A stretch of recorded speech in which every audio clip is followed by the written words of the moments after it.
وہ عظیم الشان بادشاہ جس نے پورے روئے زمین پر حکومت کی، جس کی حکومت کے سامنے سکندر اعظم، چنگیز خان اور شارلیمین کی حکومت چھوٹی دکھائی دیتی ہے۔ نہ صرف انسان بلکہ جنات، حیوانات اور تمام مخلوق آپ کے تابع تھی۔ اس ویڈیو میں ہم اللہ کے اس عظیم پیغمبر اور بادشاہ کی پر اسرار وفات کا مکمل واقعہ جانیں گے جسے تاریخ سلیمان ابن داؤد کے نام سے جانتی ہے۔ اللہ نے حضرت سلیمان علیہ السلام کو بے مثال حکومت اور سلطنت عطا کی تھی۔ آپ کی حکومت نہ صرف انسانوں بلکہ جنات اور حیوانات پر بھی تھی۔ حضرت داؤد علیہ السلام کی حکومت کے وقت سے ہی جنات آلہ داؤد کے تابع تھے۔ اس وقت پہاڑوں میں رہنے والے دیو ہیکل جنات انسانی بستیوں میں آنا شروع ہوئے اور حضرت داؤد کے فرمانبردار ہو گئے۔ حضرت داؤد علیہ السلام نے اپنے بیٹے حضرت سلیمان علیہ السلام کے لیے بھی دعا فرمائی کہ جس طرح اللہ نے انہیں نعمتیں عطا کی، ان کے جانشین کو بھی ان نعمتوں سے سرفراز فرمائے۔ لہٰذا حضرت سلیمان علیہ السلام کے دور حکومت میں یہ جنات نوکر چاکر کی طرح آپ کے دربار میں حاضر تھے اور آپ کا حکم بجا لاتے۔ یہ حضرت سلیمان کے حکم پر بڑی بڑی عمارتیں اور محل بناتے تھے۔ ان جناتوں میں بہت سارے کافر اور سرکش بھی تھے، لیکن اس کے باوجود وہ حضرت سلیمان کے فرمانبردار تھے۔ مگر ان تمام نعمتوں کے باوجود موت سے حضرت سلیمان علیہ السلام کو بھی نجات نہ تھی، اور یہ موت آپ کو بھی ایک مقرر وقت پر آنی تھی۔ دراصل ملک شام میں جس جگہ موسیٰ علیہ السلام نے اپنا خیمہ گاڑا تھا، ٹھیک اسی جگہ حضرت سلیمان علیہ السلام کے والد حضرت داؤد علیہ السلام نے عبادت کے لیے عظیم بیت المقدس کی بنیاد رکھی۔ مگر عمارت ختم ہونے سے قبل ہی حضرت داؤد علیہ السلام کی موت کا وقت آن پہنچا، اور آپ نے اپنے بیٹے اور جانشین حضرت سلیمان علیہ السلام کو اس مقدس عمارت کو مکمل کرنے کی وصیت فرمائی۔ کیونکہ دیو اور سرکش جنات حضرت سلیمان کے تابع تھے، لہٰذا آپ نے انہیں اس مسجد کی تعمیر کے کام میں مقرر فرما دیا۔ تاریخ شواہد سے پتہ چلتا ہے کہ ان علاقوں میں بڑی بڑی کانیں تھیں جن سے پتھر اور طرح طرح کے معدنیات نکالے جاتے تھے، جو انسانوں کے بس کی بات نہیں تھی۔ ان جنوں میں بعض غوطہ خور بھی تھے جو سمندر کی تہہ میں غوطہ لگا کر قیمتی پتھر لاتے اور حضرت سلیمان کی خدمت میں پیش کرتے تھے۔ بیت المقدس کی تعمیر کے لیے بھی یہ جنات دور دراز کے علاقوں سے بڑی بڑی چٹانیں اٹھا کر لایا کرتے تھے اور مسجد کی بنیادوں اور ستونوں کی بنیاد رکھا کرتے تھے۔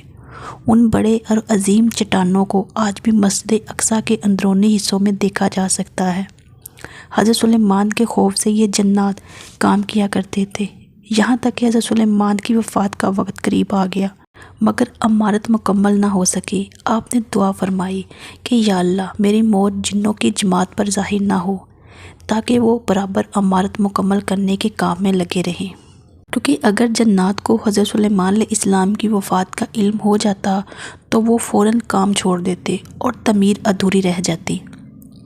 لوگوں کا یہ بھی ماننا تھا کہ جنات کے پاس علم غائب ہے اور وہ ہر چیز سے باخبر ہیں، لہٰذا حضرت سلیمان نے دعا کی کہ ان سبھی کا علم غائب کا جو دعویٰ ہے وہ بھی باطل ٹھہر جائے۔ حضرت سلیمان نے ملک الموت سے کہا کہ میری موت کا وقت مجھے کچھ عرصہ پہلے ہی بتا دینا۔ لہٰذا ملک الموت ایک دن آپ کے پاس تشریف لائے اور اللہ کا حکم سنا دیا کہ عنقریب آپ کی موت ہونے والی ہے۔ ایک روایت کے مطابق ایک دفعہ اللہ کے نبی حضرت سلیمان علیہ السلام نماز ادا فرما رہے تھے تو سامنے ایک درخت اگ آیا۔ حضرت سلیمان نے اس سے پوچھا کہ تیرا نام کیا ہے؟ اس درخت نے کہا خارب۔ آپ نے پوچھا تو کس چیز کے لیے ہے، دعا کے لیے یا نسل بڑھانے کے لیے؟ پودے نے کہا گھر کی خرابی اور ویرانی کے لیے۔ حضرت سلیمان سمجھ گئے کہ آپ کی وفات کا وقت قریب آ چکا ہے۔ حضرت سلیمان نے جناتوں کو ایک شیشے کا مکان بنانے کا حکم دیا۔ آپ وہاں داخل ہوئے اور اپنے عصا پر ٹیک لگا کر اللہ کی عبادت میں مشغول ہو گئے۔ اسی دوران آپ کی روح قبض کر لی گئی، لیکن اس لکڑی کے عصا کے سہارے حضرت سلیمان اسی طرح کھڑے رہے اور جنات ادھر ادھر دیکھ کر آپ کو زندہ سمجھ کر اپنے کاموں میں مشغول رہے۔ جنات یہ سمجھ رہے تھے کہ آپ زندہ کھڑے ہیں اور عبادت میں مصروف ہیں۔ آپ اسی حالت میں ایک لمبے عرصے تک کھڑے رہے مورثین نے لکھا ہے کہ حضرت سلیمان اس حالت میں 1 یا 2 ماہ کھڑے رہے۔ بعض نے لکھا ہے کہ آپ 1 سال اس عصا کے سہارے کھڑے رہے۔ اس سے جناتوں کو کوئی حیرت بھی نہ ہوئی، کیونکہ وہ کئی بار دیکھ چکے تھے کہ حضرت سلیمان 1 مہینے بلکہ کبھی کبھی 2 ماہ تک برابر عبادت میں کھڑے رہا کرتے تھے۔ چونکہ انبیاء کرام کے جسم مبارک کو مٹی نہیں کھا سکتی، نہ ہی عام انسان کی طرح خراب ہوتی ہے، جیسا کہ نبی صلی اللہ علیہ وآلہ وسلم نے فرمایا، بے شک اللہ نے زمین پر حرام کر دیا ہے کہ وہ انبیاء کے جسم کو کھائے۔ لہٰذا حضرت سلیمان اسی حالت میں وہاں کھڑے رہے، یہاں تک کہ حضرت سلیمان جس عصا کے سہارے کھڑے تھے، لکڑی کے اس عصا کو دیمک نے کھانا شروع کر دیا۔ عصا آخر کمزور ہو کر ٹوٹ گیا اور آپ کا جسم مبارک زمین پر آ گیا۔ اس وقت جنوں کی جماعت اور انسانوں کو یہ علم ہوا کہ آپ کی وفات ہو چکی ہے۔ حضرت سلیمان علیہ السلام کی وفات کے اس عجیب واقعہ نے اس چیز کی بھی حقیقت کھول دی کہ خود جنات کو بھی پتہ چل گیا اور سب انسانوں کو بھی کہ جنات عالم غائب نہیں ہے، کیونکہ اگر انہیں غائب کا علم ہوتا تو حضرت سلیمان کی موت سے 1 سال پہلے ہی بخبر ہو جاتے۔ پھر جب ہم نے اس پر موت کا حکم بھیجا، جنوں کو اس کی موت نہ بتائی گئی مگر زمین کی دیمک نے کہ اس کا عصا کھاتی تھی۔ پھر جب حضرت سلیمان زمین پر آئے، جنوں کی حقیقت کھل گئی۔